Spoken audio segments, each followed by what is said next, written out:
Bienvenue sur Cyber Anonymat, votre tremplin incontournable pour maîtriser le monde du numérique, de la théorie jusqu'à la pratique et du débutant jusqu'à l'expert en cybersécurité, réseau télécommunications et intelligence artificielle. Nous y voici maintenant sur notre partie 5, module 6, introduction aux informations sur les menaces. Dans cette partie, nous allons chercher à maîtriser le renseignement cyber, d'anticiper les attaques et protéger l'entreprise par l'analyse stratégique ou opérationnelle des tactiques techniques et procédures. Du renseignement militaire à la cybersécurité. Ce que beaucoup de personnes oublient, c'est que le renseignement est très important, c'est même le cœur de la cybersécurité. Qui est mieux informé a plus de pouvoir pour attaquer. C'est pour cette raison que toute démarche en cybersécurité commence toujours par l'OSINT, c'est-à-dire la phase de collecte d'informations.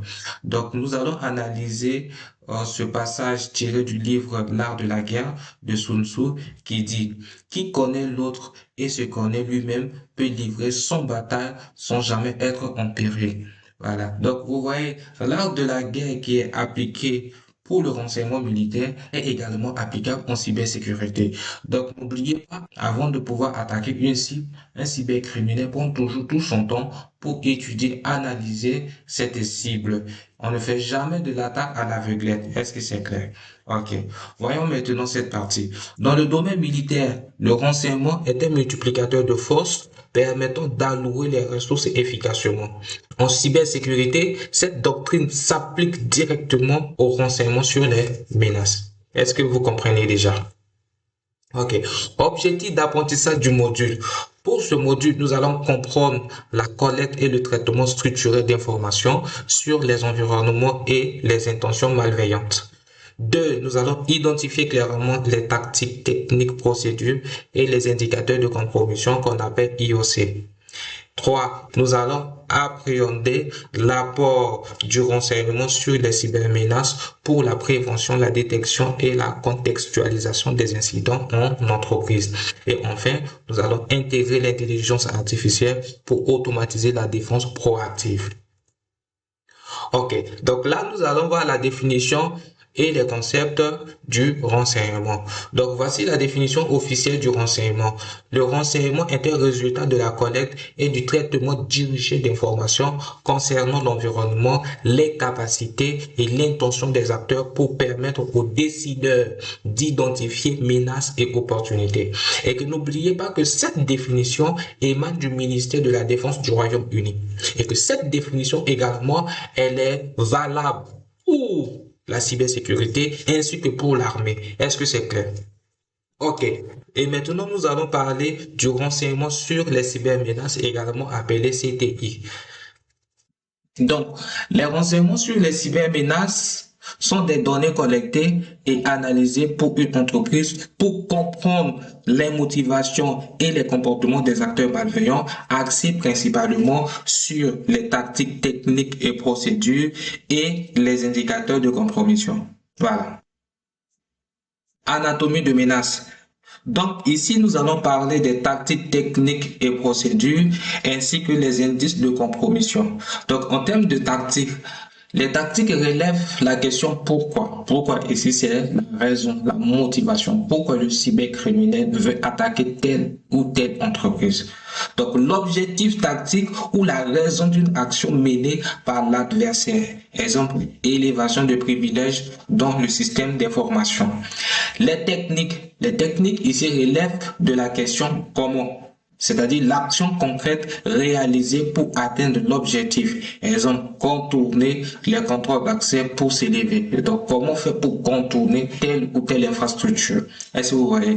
Et enfin, on a les procédures et les indicateurs de compromission qui sont des outils spécifiques employés et signatures techniques attestant d'une compromission. Exemple, on a adresse IP, on a hachage de fichiers. Est-ce que vous voyez? Ok. Avantages stratégiques pour l'entreprise. Donc ici, nous allons parler de l'avantage stratégique pour les entreprises d'avoir des renseignements sur les cybermenaces. Donc, l'avantage stratégique pour les entreprises d'avoir des renseignements sur les cybermenaces est d'anticiper l'évolution des profils de risques géopolitiques ou techniques, de faire une injection rapide des règles de détection basées sur des hachages et des adresses IP malveillantes, de faciliter l'attribution des attaques et de prédire les mouvements latéraux, et enfin de partager les ressources d'expérience inter-entreprises. Voilà. Source de renseignements sur les menaces. Donc, il faut savoir qu'il y a plusieurs endroits que vous pouvez être informé ou vous pouvez être à jour sur les différentes menaces en cybersécurité. Donc, on a les plateformes d'échange, on a les conférences spécialisées, on a les articles immédiats et enfin, on a les fournisseurs de logiciels. Voilà. Intelligence artificielle et traitement du langage. Il faut savoir que de nos jours, l'intelligence artificielle contribue énormément au progrès en entreprise. Voilà. Donc, l'intelligence artificielle va réaliser une analyse de données non structurées pour identifier les indicateurs de compromission en temps réel. Et cela permet de faire un partage inter-entreprise sans divulguer d'informations nominatives ou des secrets industriels. Et enfin, l'intelligence artificielle permet de faire une modélisation statistique et l'apprentissage automatique pour anticiper les attaques avant qu'elles ne frappent. Synthèse et point essentiel.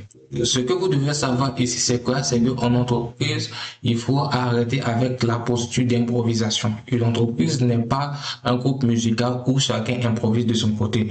Une entreprise doit planifier et systématiser la réponse plutôt que de s'appuyer sur des estimations ou de simples conformités réglementaires.